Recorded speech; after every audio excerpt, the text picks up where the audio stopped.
인생을 살다가 보면은 항상 좋은 일만 있는 것이 아니죠.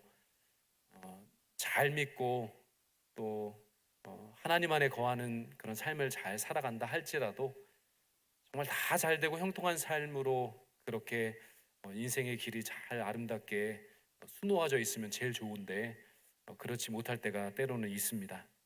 때로 저희들의 힘으로 참으로 해결하기 어려운 그런 인생의 고난과 고통, 그래서 그 인생의 장벽에 부딪힐 때가 우리가 참 많이 있습니다. 그러한 상황 가운데서 많은 사람들은요 극복해 가기도 하지만 때로는 그 장벽 앞에 무릎을 꿇고 자포자기하는 사람도 때로는 있습니다. 우리가 인생을 살아가다 보면 겪게 되는 이 장벽들, 또 우리가 그것을 또 넘어서기 위해서 참 노력을 하지만 넘기가 참 어려워서 포기할 때가 있다라고 하는 것이죠. 정말로 피할 수만 있다면 피하고 싶은 이 수많은 인생의 장벽들, 그 두려움들, 우리가 어떻게 해야 할지 참 막막할 때가 있습니다. 그런데 인생의 이 장막 앞에 서게 될 때 이것을 나 혼자만의 힘으로 또 감당할 수 없어서 어찌 할 줄 모를 때, 때로는 나 자신과 다른 사람뿐만 아니라 그 하나님조차도 제대로 파악하지 못하고 또 실수를 할 때가 또 간혹 있다는 겁니다. 고통과 우울함 속에서 현재를 제대로 바라보지 못하고 또 판단도 그렇게 정확히 할 줄 모르고요. 심지어는 좀 미래를 좀 내다보면서 현재 상황을 파악하고 그 장벽을 넘어설 수 있는 그런 방법을 잘 찾으면 좋은데요. 그렇게 어려움 장벽에 서게 될 때 어떻게 된 일인지 이 시야 자체도 굉장히 좁아지는 겁니다. 그 전에는 그래도 이 정도까지는 생각했었는데 그 장벽 앞에 서니까 자꾸만 그 시야도 좁아져서 정말 쉬운 그런 대안조차도 찾을 수 없을 정도로 막막해질 때가 있습니다. 희망을 찾을 수가 없는 것이죠. 극심한 불안 가운데서 때로는 앞을 어떻게 예견할 수 없기 때문에 과거를 돌아보면서 늘 과거를 집착하기도 한다는 겁니다. 오늘 본문에 보시면요, 그 이스라엘 백성들이 바로 이러한 진퇴양난의 어려움에 빠졌을 때 430년의 긴 세월 동안 애굽에서 노예 생활을 했던 그 이스라엘 백성들, 마침에 하나님께서 그렇게 놀라운 권능의 능력으로 출애굽의 귀한 역사, 그 10가지 재앙을 통해서 애굽에서 구출해 주셨음에도 불구하고 이제 정말 출애굽의 기쁨도 잠시고요, 어떻게 나가지도 못하고 뒤로 도망가지도 못하게 하는 그런 상황이 펼쳐진 겁니다. 그 이스라엘 백성들의 앞에는 홍해 바다가 넘실넘실, 어떻게 좀 앞으로 나갈 수 없을 정도로 참 두려운 그 홍해 바다가 펼쳐져 있고요. 그러면 뒤로는 좀 돌아가 볼까, 과거를 좀 회귀해서 돌아가 볼까라고 뒤를 돌아봤더니 이미 애국 군대가 이 이스라엘 백성들을 잡기 위해서, 다시 가두기 위해서 그렇게 추격을 해서 오고 있는 겁니다.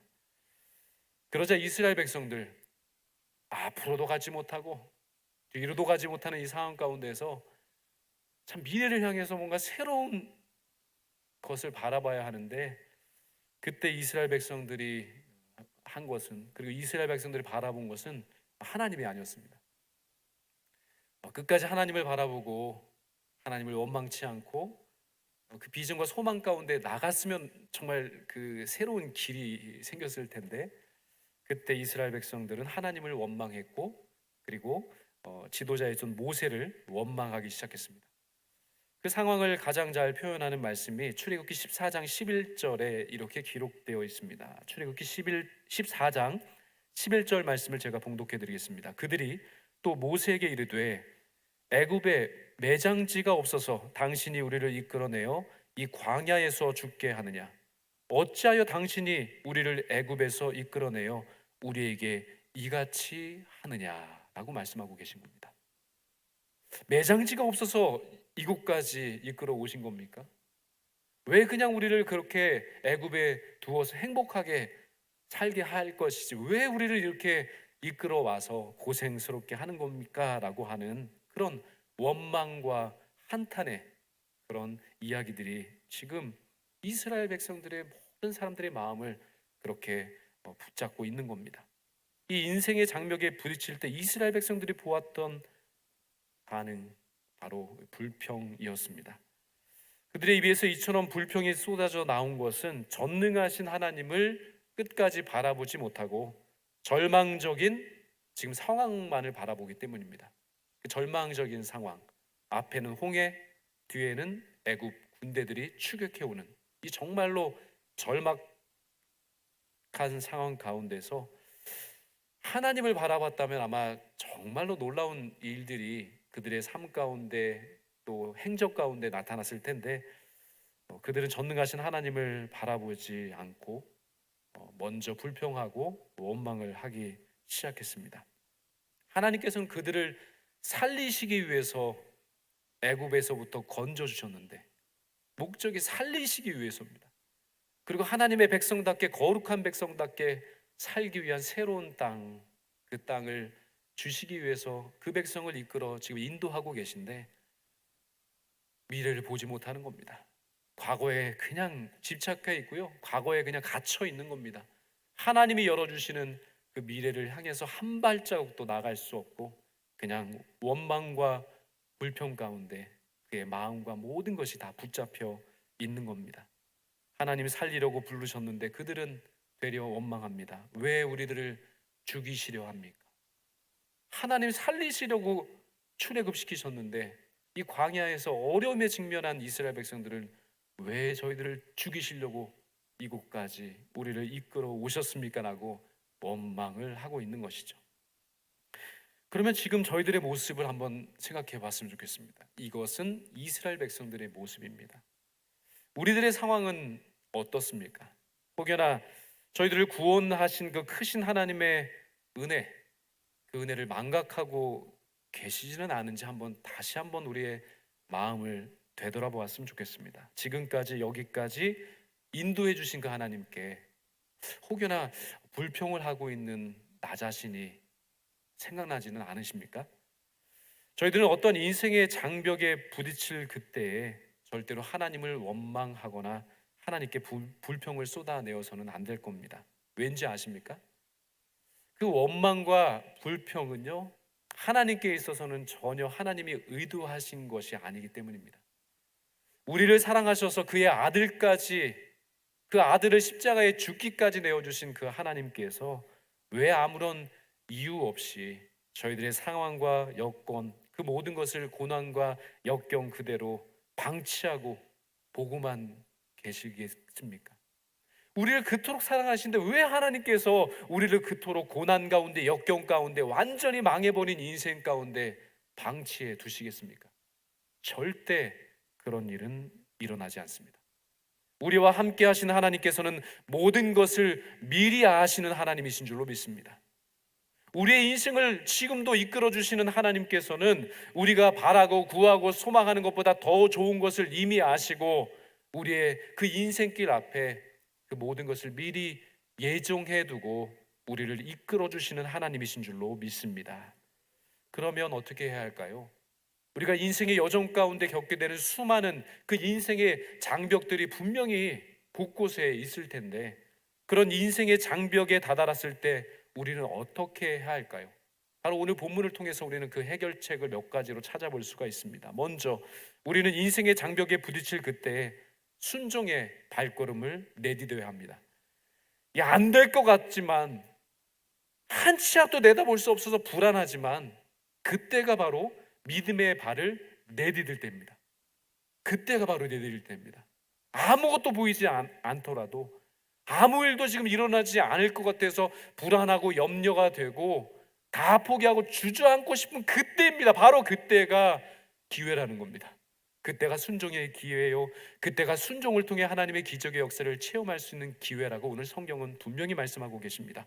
오늘 본문 14절과 15절 말씀에 이렇게 기록되어 있습니다. 여호와께서 너희를 위하여 싸우시리니 너희는 가만히 있을지니라. 여호와께서 모세에게 이르시되 너는 어찌하여 내게 부르짖느냐. 이스라엘 자손에게 명령하여 앞으로 나아가게 하고 지팡이를 들고 손을 바다 위로 내밀어 그것이 갈라지게 하라. 이스라엘 자손이 바다 가운데서 마른 땅으로 행하리라. 지금 마른 땅이 아닙니다. 지금 넘실대는 홍해 앞바다가 있는데요, 분명히 말씀하고 계시지 않습니까? 앞으로 나아가게 하고, 이 홍해를 갈라주셔서 마른 땅으로 걸으라고 말씀하신 것이 아니라 홍해의 그 바닷물이 넘실대고 있는데 그 앞으로 나아가게 하라고 말씀하십니다. 이거 쉬운 일 아니지 않습니까? 한 발 내딛으면 죽을 수도 있습니다. 그런데 앞으로 나아가라 라고 말씀을 하고 계신 겁니다. 하나님은 홍해를 그분의 능력으로 갈라주신 이후에 뒤에 쫓아오는 그 군사들을 다 몰살시키시고, 그리고 땅처럼 변화된 그 홍해를 바라보면서 그 마른 땅으로 걸어라 말씀하지 않으셨습니다. 아무 일도 없습니다. 바다는 그대로 넘실거리고요, 뒤에 그 애굽의 군사들은 그들을 죽이기 위해서 추적해 오고 있습니다. 변한 것이 하나도 없습니다. 그런데 하나님 말씀하십니다. 눈앞에 보이는 것, 해결된 것이 하나도 없음에도 불구하고 하나님은 먼저 건너가라 하시는 겁니다. 와, 하나님 어떻게 하라는 겁니까? 건너가라 하시는 겁니다. 그런데 이 똑같은 일이 나중에 가나안 땅을 들어갈 때도 있었습니다.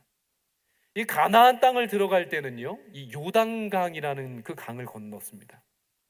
그런데 이스라엘 백성들이 이 요단강을 건널 때 하필이면 곡식을 거두는 추수기에 가장 수위가 최고조에 달하는 그때에 하나님이 건너라는 겁니다.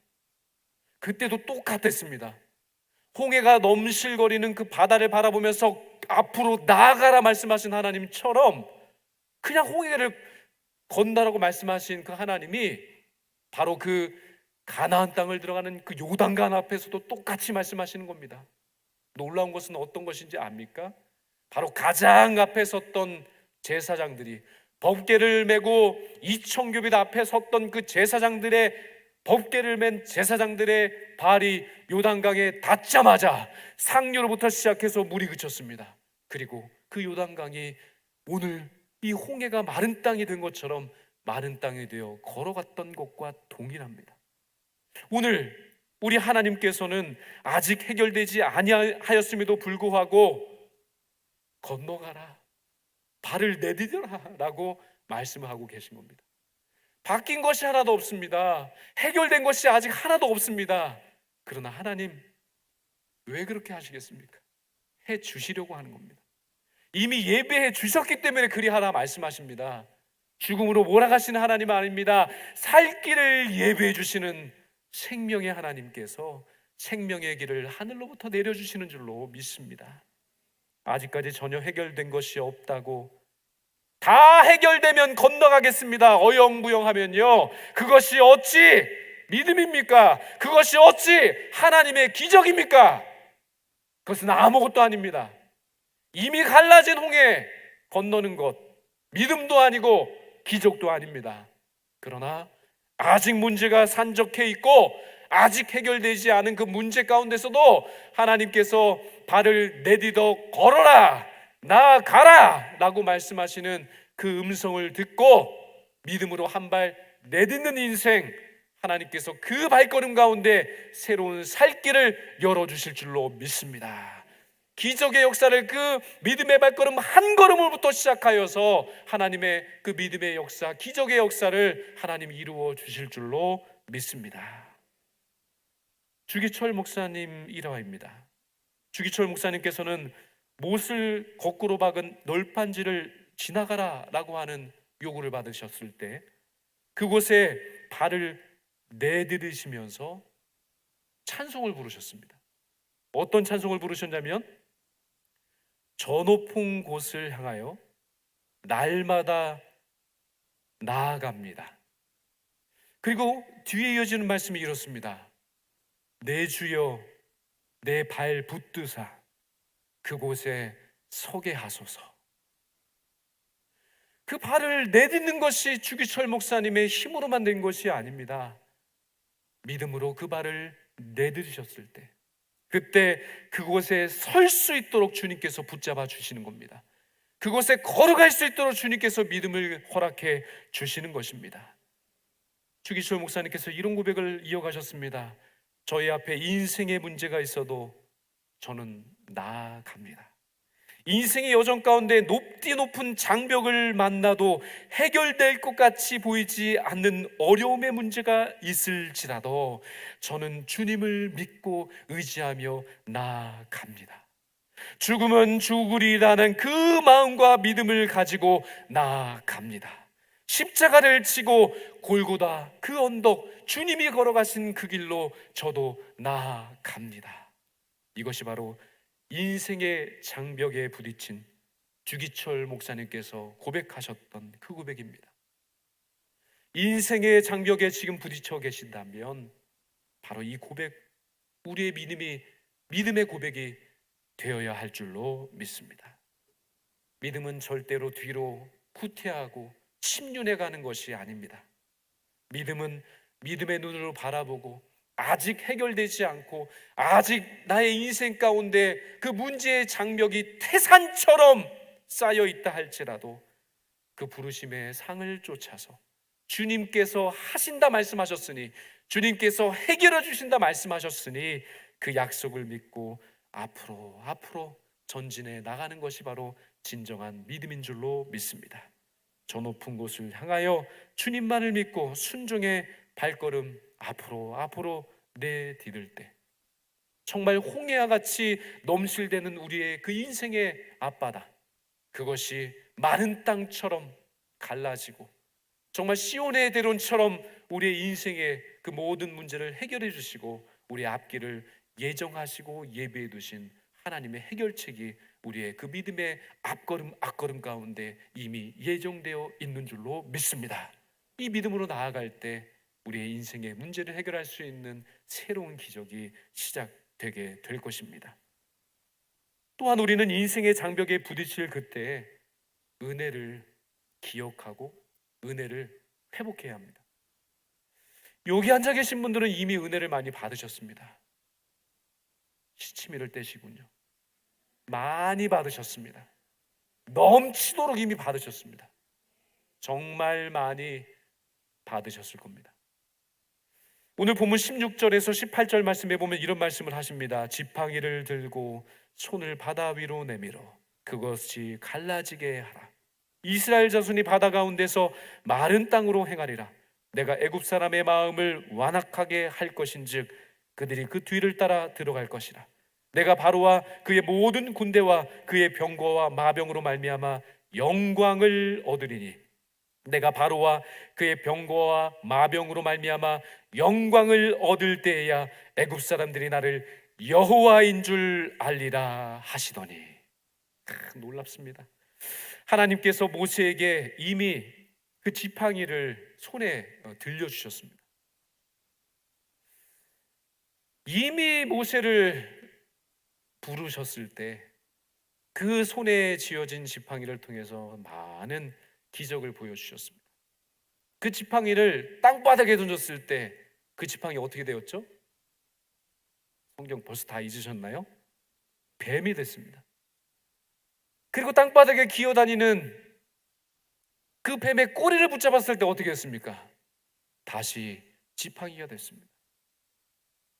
그 지팡이로 물이 피가 되는 역사, 다시 그 물이 깨끗이 되는 역사, 그리고 지금 이 홍해 앞에 선 이스라엘 백성 앞에 무릎 꿇어 통에 자복하고 이스라엘 백성들을 위해서 대신 중보의 기도를 드리는 이 모세에게 다시금 그 손에 쥐어진 그 지팡이, 그 은혜의 지팡이, 지금까지 여기까지 이끄셨던 그 증거의 지팡이를 다시 보게 하시면서 그것을 내밀라 말씀하십니다. 벌써 잊으셨죠? 지금까지 여기까지 50년 동안 이끄신 제일영광교회를 영광스럽게 지금까지 이끌어 오시고 세우신 그 하나님의 은혜가 여전합니다. 바뀌지 않았습니다. 여전히 동일하게 앞으로의 100년을 향해서 제일영광교회를 이끌어 가실 줄로 믿습니다. 그 모세가 그 손에 들린 지팡이를 바라봤을 때 그는 다시금 그 이스라엘 백성들에게 허락하여 주신 하나님의 은혜, 민족의 지도자였던 그 모세에게 이미 허락하여 주셨던 그 은혜의 그 나날들을 기억할 수 있는, 그 은혜를 회복할 수 있는 그런 힘을 얻게 되었습니다. 돌아보십시오.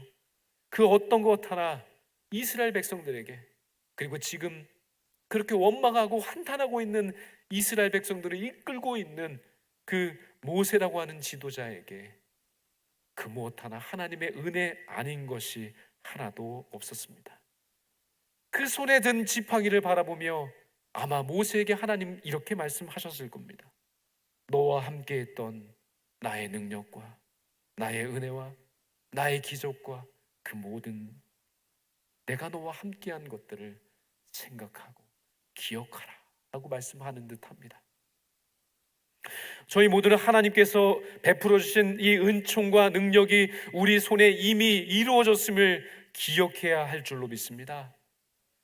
우리 손에 주어졌던 하나님의 은혜, 그것을 기억하는 것이 진정한 믿음의 회복의 시작인 줄로 믿습니다.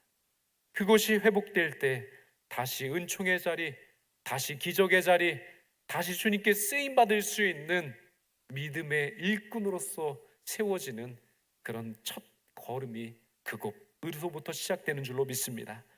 우리의 근본적인 문제가요, 건강에 있는 것이 아닙니다. 물질의 문제에 있는 것이 아닙니다. 관계의 문제에 있는 것이 아닙니다. 단 하나입니다. 바로 가장 큰 문제, 우리 교회와 우리 개인에게 주신 하나님의 은총과 은혜를 잃어버린 것이, 그것이 바로 가장 큰 문제 중에 문제인 것입니다. 은총 잃어버려 은총이 메마른 교회, 은총을 잊어버려 은총을 더 이상 누리지 못하는 개인, 그것이 가장 큰 아픔이고 그것이 가장 큰 고통이 되는 겁니다. 만약 저희들이 그 상황과 현실이 너무나 어렵고 우리의 인생을 정말로 붙잡고 일어서지 못하게 하는 그런 고통과 아픔이 거듭되고 있다면 오늘 이 시간 모세의 손에 든 그 지팡이를 바라보면서 그 은총을 회복하라, 그 은혜를 기억하라 말씀하시는 하나님의 음성이 우리의 심령 중심에 들려지기를 간절히 소망합니다. 그리하여 하나님의 은혜와 은총을 다시 회복하는 회복의 역사를 체험하시기를 주님의 이름으로 축원드립니다. 끝으로 우리의 인생의 장벽이 우리의 그 앞길을 막아설 때 저희들은 우리 자신의 정체성을 바로 깨달아 알아야 할 줄로 믿습니다. 오늘 본문 19절에서 21절은 이렇게 말씀합니다. 이스라엘 진 앞에 가던 하나님의 사자가 그들의 뒤로 옮겨가며 구름 기둥도 앞에서 그 뒤로 옮겨 애굽진과 이스라엘 진 사이에 이르러 서니 저쪽에는 구름과 흑암이 있고 이쪽에는 밤이 밝음으로 밤새도록 저쪽이 이쪽에 가까이 못하였더라. 모세가 바다 위로 손을 내밀어 여호와께서 큰 동풍이 밤새도록 바닷물을 물러가게 하시니 물이 갈라져 바다가 마른 땅이 된지라. 바다가 마른 땅이 되었다는 겁니다. 주님이 하십니다. 우리 주님이 해결해 주십니다. 우리가 해야 될 일은요, 단 한 가지입니다. 바로 그 인생의 장애가 나를 쓰러뜨리지 못한다. 그 인생의 문제가 나를 엉망진창으로 만들 수 없다라고 하는 하나님의 자녀라는 정체성, 그것 영원토록 변하지 않는다는 나의 정체성, 그것을 끝까지 부여잡고 나아가시는 우리 모두가 되기를 간절히 소망합니다. 죄와 사탄과 그리고 수많은 유혹의 장벽이 다가올 때 우리가 좌절하고 넘어져서 그래 나는 할 수 없지, 내가 어찌 할 수 있어, 나는 부족해, 나는 망했어 라고 하며 그 모든 것을 깨트리려고 하는 그런 마귀 사탄의 유혹이 찾아올지라도요, 그것을 극복할 수 있는 정체성, 그것을 극복할 수 있는 하나님의 자녀로서의 자신감, 그것이 우리의 중심으로부터 다시금 회복되어야 할 줄로 믿습니다. 모세가 얼마나 도망치고 싶었겠습니까? 하나님 말씀하셔서 그 수많은 200만이나 되는 이스라엘 백성들을 이끌고 그렇게 홍해 앞에 섰을 때 뒤에서는 애국 군대가 몰려오고요, 이스라엘 백성들은 왜 우리를 여기까지 끌고 와서 죽이려 하느냐 원망하고 탄식할 때 이 모세라는 지도자가 얼마나 도망치고 싶었겠습니까? 다 망했구나, 여기가 끝이구나, 이스라엘 백성들이 이야기하는 것처럼 여기가 무덤 같구나 라고 하는 그런 자기 자신의 정체성이 다 무너진 것 같은 어려움이 왜 모세에게 없었겠습니까? 그러나 그때 그 순간 그는 기억해냈습니다. 그의 정체성을 기억해냈습니다. 그의 과거를 하나하나 생각하면서 아니다, 하나님이 나를 부르셨다, 하나님께서 나를 건지셨다, 나의 이름이 모세다, 하나님이 나를 부르셨다, 하나님께서 내게 사명을 주셨다, 내가 지금 이곳에 이르렀다면 분명히 하나님께서 나를 통해 이스라엘 백성을 통해 하실 일이 있기 때문에 이 자리에 서게 된 것, 그것을 기억하기 시작했다는 겁니다. 사명을 기억하고 소명을 기억하고 정체성을 기억하기 시작했다는 겁니다. 한번 생각해 보십시오. 이미 과거에 이 모세는 유아 시절에 갈대 상자가 그의 생명을 구했습니다. 하나님이 다 예정해 주시고 하나님이 역사해 주셔서 그 죽음이라는 장벽 앞에 서 있을 때 하나님은 그 모세를 죽음의 장벽으로부터 건져내 주셨습니다. 그의 이름이 증거합니다. 모세, 건져냄을 받았다. 그는 애굽 왕실에 살 때도요, 수많은 유혹의 장벽에 서야 했습니다. 하나님이 부르십니다. 사명이 있습니다. 소명이 있습니다. 그러나 안주하고 싶습니다. 애굽 왕자로서 40년 살아갈 동안에 그것이 익숙해져서 그곳에 안주하고 싶은 그러한 유혹의 장막, 그 유혹의 장벽. 그러나 그는 그것을 뛰어넘어 애굽 왕자로서의 그 모든 것을 뒤로 한 채 하나님의 부르심, 하나님의 소명 앞에 서게 되었습니다. 그는 미디안에서 처가살이의 장벽, 거기서 80년 살아가면서요, 거기서 모은 부, 거기서 누리는 영광, 거기서 누리는 평안으로 그렇게 끝까지 처가살이 할 수 있었습니다.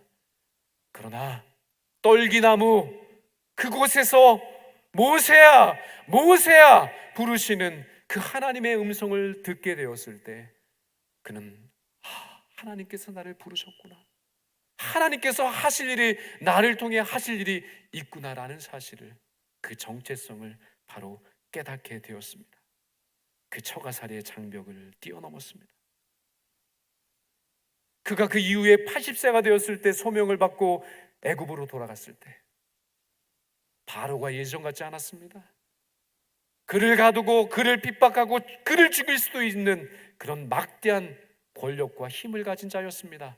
그러나 그 가운데서도 이 바로라고 하는 장벽을 이미 뛰어넘으며 하나님 부르시는 사명자의 삶은 하나님께서 책임져 주시고 하나님께서 열어주시는구나 라고 하는 정체성을 그는 다시금 깨달을 수 있었습니다. 이제 지금 홍해라는 장벽 앞에 서 있습니다.